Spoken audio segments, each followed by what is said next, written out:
igual céu, mas você vem. Yo voy a hablar de las enfermedades del espectro paquicoroideo y cómo las estoy tratando actualmente. Como bien ha explicado el doctor Fernando Buerín,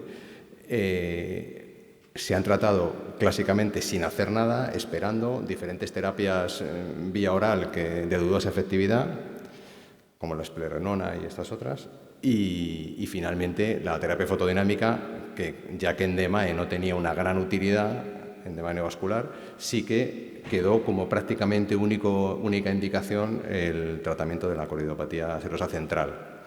Pero sabemos más cosas y entonces nos hemos dado cuenta que hay enfermedades del espectro paquicoroideo, que las llamamos ahora. ¿Qué quiere decir eso? Pues paqui, coroides gruesa. Pero analizando esa paquicoroides, esos pacientes que tienen problemas maculares con coroides gruesa, nos vamos a la coroides y vemos que tienen unos vasos dilatados por el fondo de ojo, que serían los paquivasos, pero que realmente están descritos en la OCT. O sea, los paquivasos estarían descritos aquí abajo en la OCT normalmente, y estas serían las grandes venas coroideas. Entonces, se han descrito 4 enfermedades principales dentro de este síndrome paquicoroideo, que quiero explicar, intentar transmitiros qué es esto del síndrome paquicoroideo. Entonces, una es la coroidopatía serosa central clásica, que todos conocemos. La otra, la epiteliopatía del epitelio pigmentario, o sea, una enfermedad relacionada con el epitelio pigmentario. La otra sería neovasos relacionados con esta enfermedad. La otra sería una enfermedad fundamentalmente peripapilar, o sea, el paciente el problema lo tiene alrededor de la papila. Voy a enseñar casos. Y la última entidad sería la vasculopatía polipoidea típica, o sea, unos vasos en la coroides que parecen pólipos, pero como el pólipo implica que es sólido, denso, lleno, y estas lesiones son vacías, vasculares, venosas, pues se le ha cambiado el nombre a dilatación aneurismática. Entonces ya no se dice vasculopatía polipoidea, sino que estamos tendiendo a cambiarle el nombre y llamarle dilataciones aneurismáticas. Pero vendría a ser el mismo diagnóstico. Lo podéis encontrar en la literatura por los dos diagnósticos. Vale. En este paper del doctor Cheung, a 2025, está publicado hace unos meses, se explican los últimos hallazgos de qué es una enfermedad paquicoroidea. Y aquí es donde creo que lo vamos a entender todos. Vemos las ampollas vorticosas y el problema empieza aquí. El problema empieza en que la salida del flujo venoso de la coroides de los pacientes está dificultada. Es una coroides gruesa, un túnel largo de las venas vorticosas a través de la coroides, aumento de resistencia a la salida del flujo. Ese aumento de resistencia a la salida del flujo, típicamente en temporal inferior, retrógradamente va sobrecargando ese sistema venoso coroideo, se sobrecarga y se reparte por el resto de las vorticosas la salida de la sangre del ojo. Cuando el resto de las vorticosas también colapsan, entonces aparecen estos vasos que atraviesan la mácula, que serían los shunts, unos shunts entre el sistema temporal inferior de vorticosas y los sistemas superiores. Y esos vasos dilatados son los que protruyen sobre la mácula, los que hacen insuficiencia del epitelio pigmentario, los que crean membranas neovasculares y los que crean la exudación macular, que vamos a ver casos. Entonces, uno de los tratamientos que yo realizo es con láser 2RT de este tipo de casos. Es importante entender este cuadro, que antes no me he detenido a explicarlo, pero ahora sí que quiero que lo comprendamos. Estamos hablando de terapias, digamos, fotodinámicas, estamos hablando de láseres que calientan la retina, estamos hablando de láseres que rompen los tejidos. Entonces, cuanto más largo es el tiempo de exposición, menor intensidad, lógicamente hay que aplicar, menor potencia hay que aplicar al láser, y entonces lo que hacemos es un efecto fotoquímico de la retina.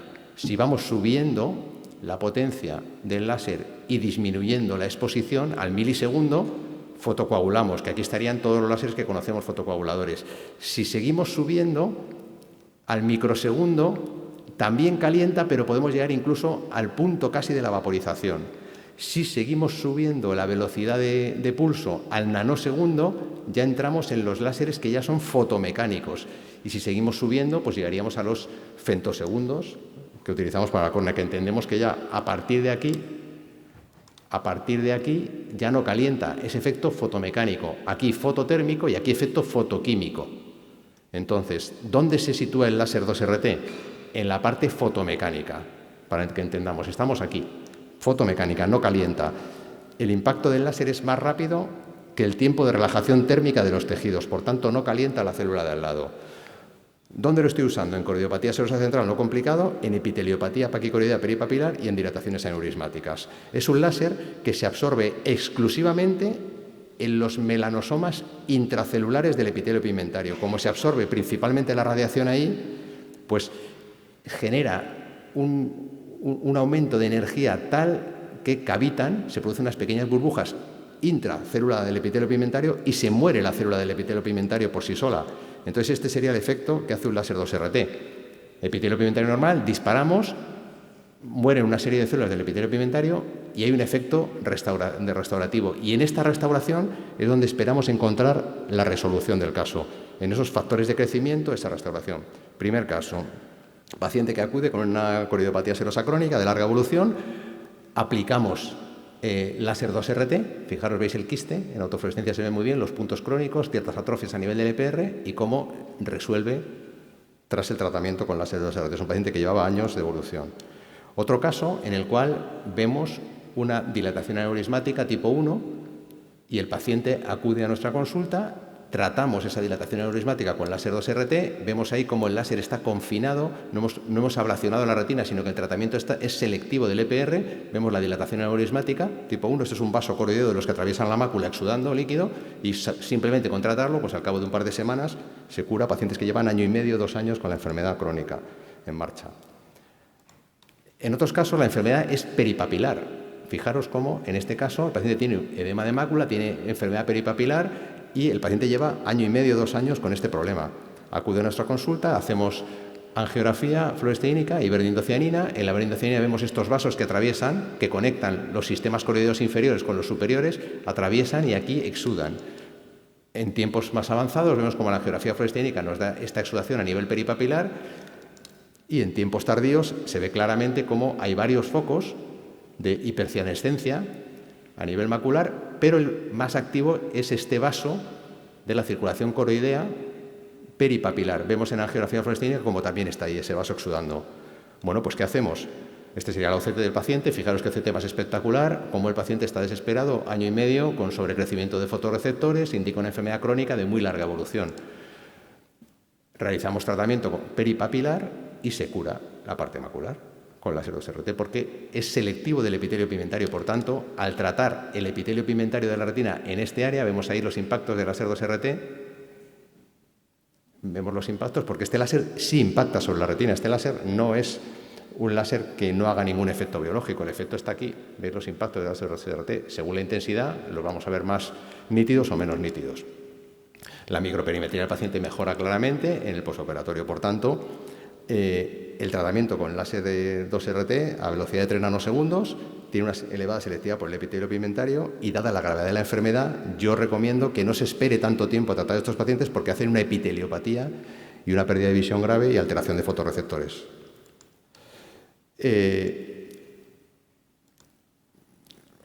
Con el láser Navilas también se pueden tratar estos casos. Fijaros como en este caso, paciente con coroidiopatía serosa clásica, que esta es la que todos conocemos, le realizamos un tratamiento con láser Navilas y vemos cómo automáticamente, al disparar en el foco con el láser Navilas, conseguimos mejorar al paciente y curarlo. Este sería el protocolo de tratamiento que hemos realizado con láser Navilas de esta paciente con una coroidiopatía serosa clásica. Vemos aquí cómo también deja un pequeño impacto en láser Navilas porque yo quería curar al paciente, tenía mucho líquido y no quiero hacer tratamientos homeopáticos, tratamientos que el paciente no va a mejorar. Yo quiero un tratamiento efectivo. En este caso llevaba demasiado tiempo y no quiero que el paciente se me complique. ¿Veis la microperimetría? Si lo tratas a tiempo el paciente, como de tener un caso en el que el paciente tiene una microperimetría muy baja, un escotoma, como realmente se demuestra que mejora. Todo verde, verde bueno, y los colores rojos indican baja sensibilidad de la retina, aumento de una gran mejora. Otro caso en el cual es mucho más controvertido porque vemos que tiene una dilatación aneurismática subretiniana y vemos cómo tiene un pólipo o dilatación aneurismática, exudativo, pero es que en este caso el pólipo está muy cerca de la fóvea. Vemos aquí cómo es la dilatación del aneurisma, estos vasos que atraviesan, que conectan las circulaciones vorticosas, atraviesan la fóvea y cómo está exudando líquido, el paciente se queja del escotoma. Realizamos tratamiento prácticamente en el centro de la fóvea, superponemos microperimetría y nos damos cuenta que efectivamente es tratable, que no es exactamente el centro, no es la fijación, sino que está un poco más arriba. Un impacto certero, programándolo con návilas, superponiendo angiografía y microperimetría, y conseguimos que pasemos de esta exudación a una red vascular, se ve la red vascular, se ve en la dilatación, su red vascular, pero el caso queda resuelto. Vemos como damos la dosis justa, no aparece alteración prácticamente atrófica en el epitelio pigmentario de la retina y como si conseguimos que pasemos de este líquido submacular a esto en cuestión de muy poco tiempo, cuestión de una semana o dos. Y la mejora microperimétrica es importante en este caso. Otro caso también que quiero mostrar con láser návilas, en el cual podemos apreciar un paciente que viene con un paquivaso conectando las circulaciones vorticosas. Y este paquivaso está exudando, lo tenemos ahí claramente, vemos ahí el paquivaso, esta conexión. Entonces, hacemos una angiografía fluoresceínica, nos muestra el punto de fuga muy clarito. En este caso, programamos un tratamiento con láser návilas, en el cual a dosis elevada, porque yo en este caso lo que quiero es cerrar el vaso. Tengo clarísimo dónde está el problema, esta extrafoveolar me permite subir la dosis y vemos cómo el paciente, antes del tratamiento con návilas y después del tratamiento con návilas, cómo claramente desaparece el fluido subretiniano. Otro paciente que acude a nuestra consulta con una enfermedad de larga evolución con paquineovasos. Aquí ya, en estos casos, lo que detectamos son membranas neovasculares subretinianas, dos pequeñas, tratamos con láser, aparece una tercera que estaba incipiente aquí y se desarrolla, al colapsar esta circulación de aquí, la circulación se vuelve más activa esta, la volvemos a tratar y finalmente curamos al paciente. ¿Veis el evolutivo? Las dos lesiones, las dos desprendimientos focales del neuroepitelio, cómo se convierte en un desprendimiento central, el paciente se queja y cómo le volvemos a tratar este y lo curamos al paciente. Y llevaba pues 1 año y medio o 2 con este problema molestándole e impidiéndole la visión. Finalmente podemos apreciar cómo casos más complejos hay que identificar dónde está la membrana neovascular subretiniana, dónde están los puntos de fuga. Programamos un tratamiento con láser návilas en los puntos de fuga exactos, a dosis umbrales, dosis que realmente son eficaces, y cómo conseguimos que una mácula crónica de años de evolución mejore y el paciente se le seque la mácula, que había estado con inyecciones intravítreas, había estado con de todo y no mejoraba, y finalmente conseguimos mejorarlo. La microperimetría también mejora, vemos cómo la microperimetría inicial está desviada de la curva de normalidad de Gauss, su histograma de respuestas, y cómo el histograma de respuestas ahora se acerca más a la curva de Gauss, cómo mejora la sensibilidad media, o sea, el paciente ve mejor, refiere mucho menos escotoma, pero persiste con cierta metamorfopsia porque, claro, lógicamente el problema lo ha tenido en la mácula y lo ha tenido durante demasiado tiempo. Entonces, el tratamiento con láser návilas es selectivo de la coriocapilar y está especialmente indicado en paquineovasos y en lesiones subretinianas. Para evitar el sobretratamiento recomiendo plantear dosis fijas y crecientes. Más o menos, pues cada vez que viene vamos subiendo en un 20%. Bueno, muy bien. Pues eso es lo que quería contaros sobre la enfermedad paquicoroidea.